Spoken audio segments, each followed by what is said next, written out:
بسم اللہ الرحمن الرحیم۔ السلام علیکم۔ اسلامک سٹوری باکس میں خوش آمدید معزز سامعین۔ حضرت ایوب علیہ السلام اللہ کے جلیل القدر پیغمبر تھے۔ آپ علیہ السلام کی والدہ حضرت لوط علیہ السلام کی بیٹی تھیں۔ اس طرح آپ علیہ السلام حضرت لوط علیہ السلام کے نواسے ہوئے۔ حضرت ایوب علیہ السلام کے متعلق سب سے قدیم شہادت تورات میں ملتی ہے۔ آپ علیہ السلام نبیوں میں واحد نبی ہیں جن کو خدا نے بہت بڑی بلاؤں میں مبتلا کیا، جس کی وجہ سے آپ علیہ السلام کا لقب صبور و شکور تھا۔ حضرت ایوب علیہ السلام نہایت سچے، اللہ رب العزت سے ڈرنے والے اور برائیوں سے دور رہنے والے کامل انسان تھے۔ حضرت ایوب علیہ السلام کو ایک ایسی بیماری لاحق ہو گئی جس کی وجہ سے لوگوں نے آپ کو شہر سے باہر نکال دیا۔ مفسرین کے مطابق یہ بیماری کچھ یوں تھی کہ حضرت ایوب علیہ السلام کے جسم میں کیڑے پڑ گئے اور آپ کے جسم سے بو آنے لگ گئی۔ حضرت ایوب علیہ السلام کی 4 بیویاں تھیں۔ ان بیویوں نے ان مشکل حالات میں آپ کے ساتھ کیا سلوک کیا، آج کی اس ویڈیو میں ہم آپ کو حضرت ایوب علیہ السلام کے بارے میں بتائیں گے، اور یہ بھی بتائیں گے کہ حضرت ایوب علیہ السلام کو کیڑوں جیسی جو بیماری لگ گئی تھی اس کے متعلق مفسرین کا کیا نظریہ ہے۔ حضرت ایوب علیہ السلام اسحاق بن ابراہیم کی اولاد سے تھے۔ آپ علیہ السلام نے 27 سال تبلیغ کی۔ اس دوران صرف 3 افراد مسلمان ہوئے۔ حضرت ایوب علیہ السلام بہت مالدار تھے۔ حضرت ایوب علیہ السلام پر اللہ تبارک و تعالیٰ کا بڑا کرم یہ تھا کہ خدا نے انہیں منصب نبوت سے سرفراز کرنے کے ساتھ ساتھ دولت دنیا سے بھی مالا مال کر رکھا تھا۔ حضرت ایوب علیہ السلام کے پاس 500 جوڑے بیل کے تھے، بے شمار بکریاں تھیں، کثیر تعداد اونٹ اور گھوڑے تھے، اور بہت سارے باغات تھے، اور روزانہ جب تک کثیر تعداد محتاجوں اور مہمانوں کو کھانا نہ کھلا لیتے تھے خود کھانا نہیں کھاتے تھے۔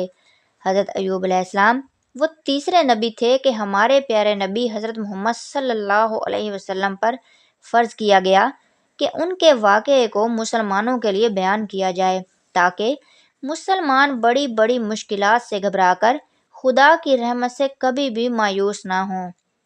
حضرت ایوب علیہ السلام پر جو مصیبتیں آئی تھیں ان کے متعلق 2 روایات ہیں۔ پہلی روایت کے مطابق فرشتے جو کہ حضرت ایوب علیہ السلام کی عبادت گزاری پر حیران تھے، ایک دن جمع ہو کر آپس میں کہنے لگے کہ اتنی دولت ہونے کے باوجود ایوب کیوں کر عبادت گزاری کے ان بلند مدارج پر فائز ہیں۔ اللہ تبارک و تعالیٰ نے فرمایا کہ اے میرے فرشتوں، ایوب میرا بہترین بندہ ہے، اس کی اطاعت اور عبادت گزاری پر مالداری کا کوئی اثر نہ پڑے گا۔ فرشتوں، حیران کیوں ہو؟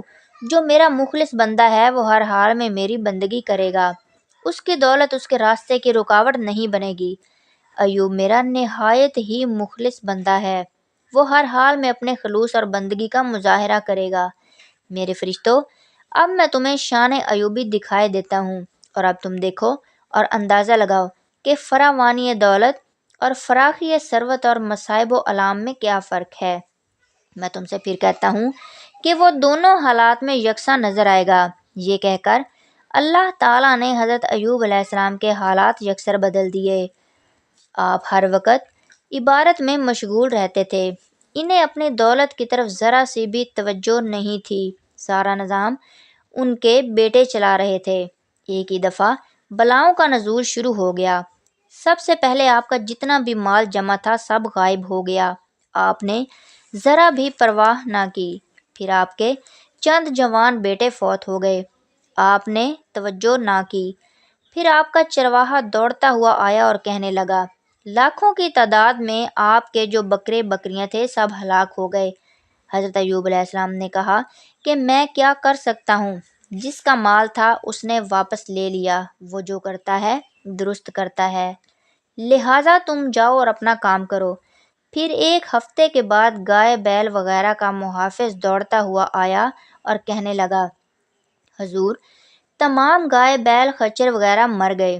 آپ نے فرمایا، جس نے دیا تھا اس نے واپس لے لیا، اس کے دینے پر بھی شکر ہے اور لینے پر بھی۔ یہ کہہ کر عبادت میں مشغول ہو گئے۔ پھر کچھ دنوں بعد اونٹوں کا محافظ آیا، آپ عبادت میں مصروف تھے۔ اس نے کہا، حضور، تمام اونٹ ہلاک ہو گئے ہیں۔ اب کچھ میری تحویل میں باقی نہیں رہا۔ آپ نے سجدہ شکر کیا اور بارگاہ خداوندی میں عرض کی، مالک، میں تیری طرف سے آئی ہوئی ہر بلا کو اپنے لیے کرم خاص سمجھتا ہوں۔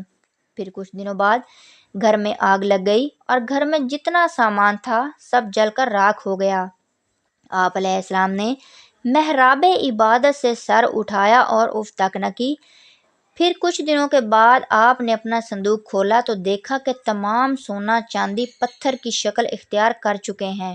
یہ دیکھ کر آپ ہنس پڑے اور کہا، مالک، جو بدترین چیز تھی چلی گئی اور جو بہترین چیز ہے وہ میرے پاس ہے، یعنی مال تباہ ہو گیا اور میرا دین و ایمان میرے پاس ہے، یہی میری اصل دولت ہے۔ آپ علیہ السلام نے ہر مصیبت میں خود بھی صبر کیا اور اپنی بیوی کو بھی صبر کی تلقین کی۔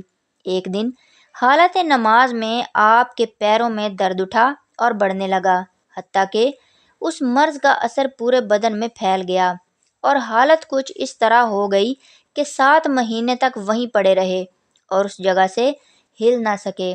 اس حالت میں بھی عبادت کا کوئی پہلو ترک نہ ہوا۔ پھر اسی حالت میں شب و روز گزرتے گئے، یہاں تک کہ 4 سال گزر گئے۔ ایک روایت میں ہے کہ شیطان ہر موقع پر انسانی شکل میں حضرت ایوب علیہ السلام کے پاس آتا رہا اور بہکانے کی کوشش کرتا رہا، اور آپ علیہ السلام اس کے بہکاوے میں نہ آئے اور سجدہ شکر بجا لائے۔ شیطان حضرت ایوب علیہ السلام سے بار بار مایوس ہوتا رہا، چنانچہ وہ حضرت ایوب علیہ السلام کی بیوی کو بہکانے کی طرف متوجہ ہو گیا۔ الغرض آپ کی بیماری کی وجہ سے شہر والوں نے آپ کو شہر سے باہر نکال دیا اور بیرون شہر ایک ویران جگہ پر آپ کو پہنچا دیا۔ آپ علیہ السلام اسی جگہ عبادت کرتے رہے۔ اللہ تبارک و تعالیٰ نے پھر ملائکہ میں آپ کی تعریف کی اور فرمایا، یہ میرا بے مثال بندہ ہے۔ قرآن پاک میں سورہ صاد آیت نمبر 44 میں ارشاد ہوتا ہے، ہم نے ایوب کو بہت صابر پایا۔ ایوب علیہ السلام کتنا نیک بندہ تھا جو ہماری طرف بہت باز گشت کرنے والا تھا۔ معزز سامعین، اب دوسری روایت میں ہے کہ حضرت ایوب علیہ السلام پر جو بلاؤں کا نزول ہوا وہ شیطان کی درخواست پر عمل میں آیا تھا۔ شیطان نے بارگاہ خدا میں عرض کی، یہ جو تیرا بندہ ایوب شکر گزار ہے وہ فراوانی نعمتوں کی وجہ سے ہے، کہ اگر جو تو اس سے یہ نعمتیں چھین لے تو وہ کبھی بھی تیرا شکر گزار بندہ نہیں ہوگا۔ اللہ تبارک و تعالیٰ نے فرمایا کہ یہ بالکل غلط ہے، وہ میرا بہترین بندہ ہے، وہ ہر حال میں میری بندگی کرے گا۔ شیطان نے کہا کہ میں تو اس کا یقین نہیں رکھتا، اور اگر تو اس کے بارے میں صحیح کہتا ہے تو مجھے اس کا تجربہ کرا دے اور مجھے ان کے مال و دولت اور اولاد اور جسم پر تسلط عطا کر دے، پھر دیکھوں کہ وہ کیسے تیری بندگی میں ثابت قدم رہتے ہیں۔ اللہ تبارک و تعالیٰ نے فرمایا، جا، میں نے تجھے تسلط اور اختیار دے دیا ہے، لیکن دل و دماغ، زبان، کان پر کوئی اختیار نہ ہوگا، کیونکہ دل و دماغ کا تعلق عقیدہ کی برقراری سے ہے۔ چنانچہ شیطان نے تمام چیزوں کو تباہ کر دیا، جسم میں کیڑے ڈال دیے، بدبو جسم میں پیدا ہوگی۔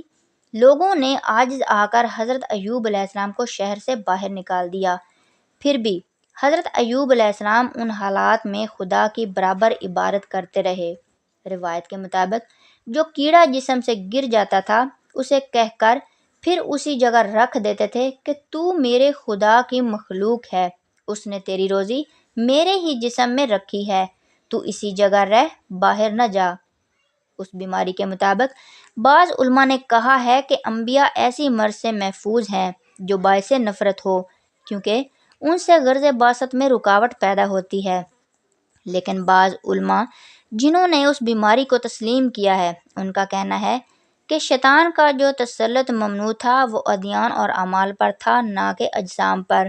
مختصر یہ کہ حضرت ایوب علیہ السلام امتحانات کا دور گزار رہے تھے کہ تمام عزیز و اقارب سے جدا ہو کر کنارہ کش ہو گئے تھے۔ صرف آپ کے 3 شاگرد تھے جو آپ کی تعلیم سے ایمان لا کر آپ کے ہمراہ ہوئے تھے۔ شاگردوں نے آپ کا ساتھ دیا اور خدمت بھی کی، لیکن آخر میں وہ بھی ساتھ چھوڑ گئے۔ آپ علیہ السلام کی 4 بیویاں تھیں، جن میں سے 3 نے ساتھ چھوڑ دیا۔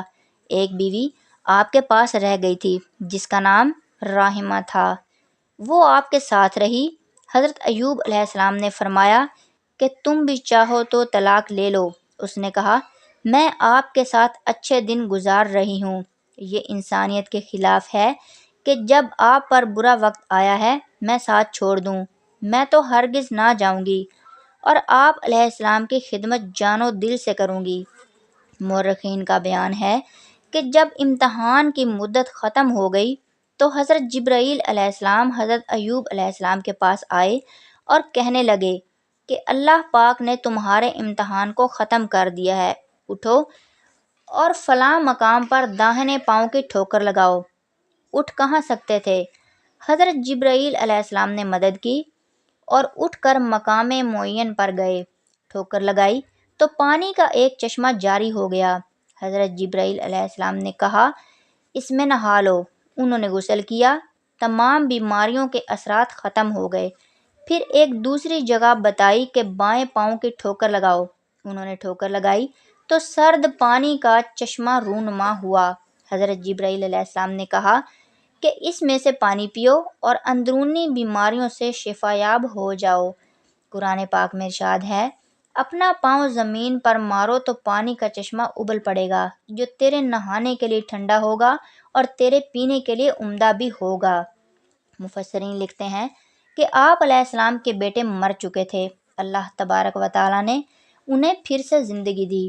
کہا جاتا ہے کہ اللہ تبارک و تعالیٰ نے پھر آپ کو مال و دولت عطا فرمایا۔ حضرت ایوب علیہ السلام صحت مند ہونے کے بعد تبلیغ دین فرما رہے تھے کہ آپ کی عمر اختتام کو پہنچی، چنانچہ آپ نے وفات سے چند دن پہلے اپنے بہت سے فرزندوں میں سے جو سب سے لائق فائق تھا، جس کا نام حمل تھا، اپنا جانشین مقرر فرما دیا اور دنیا سے رخصت ہو گئے۔ آپ کی قبر مبارک جبرون شام میں ہے۔ ویڈیو اچھی لگی ہو تو لائک کر دیں اور میرے چینل اسلامک سٹوری باکس کو سبسکرائب کر دیں۔ اللہ آپ کا حامی و ناصر ہو۔ اللہ حافظ۔